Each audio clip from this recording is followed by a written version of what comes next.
నవీన్ యాదవ్ గారు బీసీ అభ్యర్థి, మరి ఆయన మీద గుండా అంటున్నారు.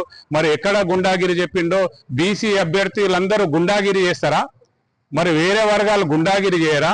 నేను ఏ వర్గాన్ని విమర్శిస్తలే, ఏ వర్గం నేను వ్యతిరేకం కాదు. కాకపోతే బీసీ అభ్యర్థులు మరి జనాభాలో 56% ఉన్నటువంటి బీసీలు ఎంతమంది? 19 ఎమ్మెల్యేలు ఉన్నారు. మరి అసెంబ్లీలో ఇప్పుడు మరి వేరే వర్గాల వాళ్ళు 42 మంది ఎమ్మెల్యేలు. వాళ్ళ పర్సెంటేజ్ ఎంత? బీసీల పర్సెంటేజ్ ఎంత? మరి బీసీల పర్సెంటేజ్ 56% ఉన్నది. 19 మంది ఎట్లా ఉంటారు?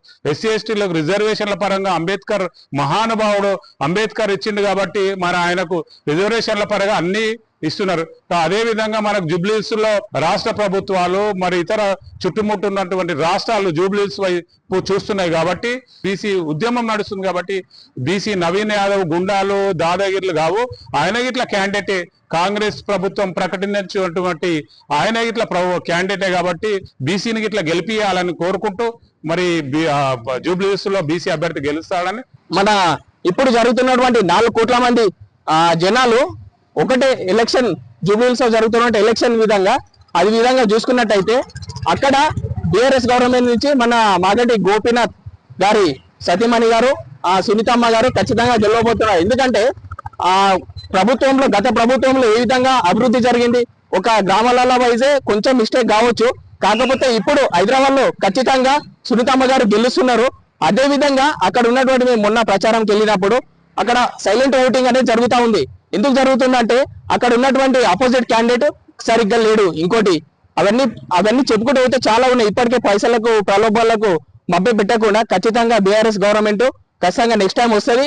ఇప్పుడు కనుక ఎలక్షన్ దాంట్లో గెలిచారు అనుకో 4 కోట్ల మందికి కూడా ఖచ్చితంగా అందరికీ సమాధానం ఉంటుందని చెప్పి యావత్ తెలంగాణ 4 కోట్ల మంది ప్రజలు జూబ్లీహిల్స్ ఎన్నికలను చూస్తా ఉన్నారు. ఎందుకు ఆ పరిస్థితి అంటే గత బీఆర్ఎస్ కేసీఆర్ గారి నాయకత్వంలో అనేక అభివృద్ధి జరిగినప్పటికీ కూడా తెలంగాణ ప్రజలు మొన్న జరిగినటువంటి ఎన్నికలలో రేవంత్ రెడ్డి గారి యొక్క గారెడు మాటలకు మోసపోయి 6 గ్యారంటీలకు వాళ్ళు మొగ్గు చూపి ఈరోజు తీరా 2 సంవత్సరాలు గడుస్తూ ఉన్నా ఇచ్చినటువంటి పథకాలు కానీ 6 గ్యారంటీలు కానీ ఎక్కడ కూడా ప్రజలకు అందుబాటులో లేవు. జూబ్లీహిల్స్ ఎన్నికలలో ప్రచారంలోకి పోతే అక్కడున్న ప్రజలందరూ బీఆర్ఎస్ పార్టీకి కారు గుర్తుకు బ్రహ్మరథం పడతా ఉన్నారు. ఏదో మేము పొరపాటు చేసినాము, గతంలో కేసీఆర్ గారు ఇచ్చినటువంటి పథకాలు దేశంలో ఎక్కడ లేవు, ఈ రేవంత్ రెడ్డి కేసీఆర్ ఇచ్చేదాన్ని పెంచిస్తాడు కాబట్టి మేము నమ్మి మేము మోసపోయి గోసపడుతున్నాము. కాబట్టి మొన్న జూబ్లీహిల్స్ లో ప్రచారంలో పాల్గొన్న ఏ ఒక్క వ్యాపారిని కానీ మహిళను కానీ నిరుద్యోగిని కానీ తోపుడు బండ్లు ఉన్నటువంటి వ్యాపారం ఎవరిని కదిలించినా వాళ్ళ యొక్క గాథలు చెప్తా ఉన్నారు. ఈ రోజు కాంగ్రెస్ పార్టీ నమ్మి మోసపోయడం ఏదైతే చేసినటువంటి అభివృద్ధిని దృష్టిలో పెట్టుకొని ఈ యొక్క జూబ్లీహిల్స్ ఎన్నికల లోపల బీఆర్ఎస్ పార్టీని భారీ మేయర్తో గెలిపేయడానికి ప్రజలు ఉన్నారు. 100% బీఆర్ఎస్ పార్టీ గెలుస్తుందని చెప్పేసి తెలియజేస్తా ఉన్నాం.